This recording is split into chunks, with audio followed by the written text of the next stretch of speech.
हर जंगल का अपना राजा होता है। ये कहानी एक शेर की हिम्मत और समझदारी की है। एक बड़े जंगल में शेर रहता था। वो बहुत ताकतवर था और उसकी दहाड़ से सारे जानवर डरते थे। जंगल के सारे जानवर उसे अपना राजा मानते थे। एक दिन जंगल में खबर फैली कि एक शिकारी आया है। वो जंगल के जानवरों को पकड़कर शहर ले जाना चाहता था। छोटा खरगोश डरते हुए शेर के पास गया और बोला, शेर भैया, एक शिकारी जंगल में आया है। वो हमें मारना चाहता है। आप कुछ कीजिए। शेर ने गहरी सांस ली और कहा, चिंता मत करो, मैं इसे भगा दूंगा। शेर जंगल में निकला और शिकारी को ढूंढने लगा। उसने देखा कि शिकारी एक जाल बिछा रहा है।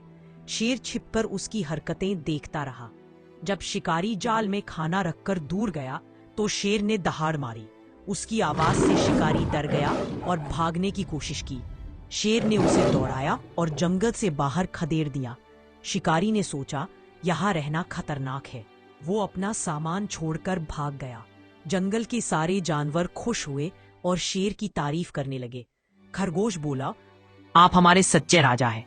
शेर ने सबको इकट्ठा किया और कहा, जंगल हमारा घर है, हमें इसे मिलकर बचाना है। उस दिन से जंगल के जानवर आपस में एकजुट हो गए। शेर ने उनकी रक्षा की और सबके। भूखा शेर और शिकार। गर्मियों के एक दिन में जंगल के शेर को बहुत जोरों से भूख लगी, इसलिए वो इधर उधर खाने की तलाश करने लगा।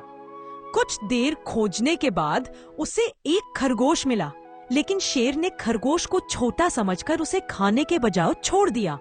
फिर कुछ देर ढूंढने के बाद उसे रास्ते में एक हिरन मिला।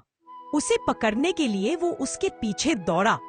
चूंकि शेर बहुत देर से भूखा था तो वो कुछ दूर भागने के बाद ही थक गया और हिरन को नहीं पकड़ पाया। अब जब उसे कुछ भी खाने को नहीं मिला तब वह वापस उस खरगोश को खाने के बारे में सोचने लगा। फिर वह वापस उसी स्थान में आया तो उसे वहां पर कोई भी खरगोश नहीं मिला, क्योंकि खरगोश वहां से जा चुका था। अब शेर काफी दुखी हुआ और बहुत दिनों तक उसे भूखा ही रहना पड़ा।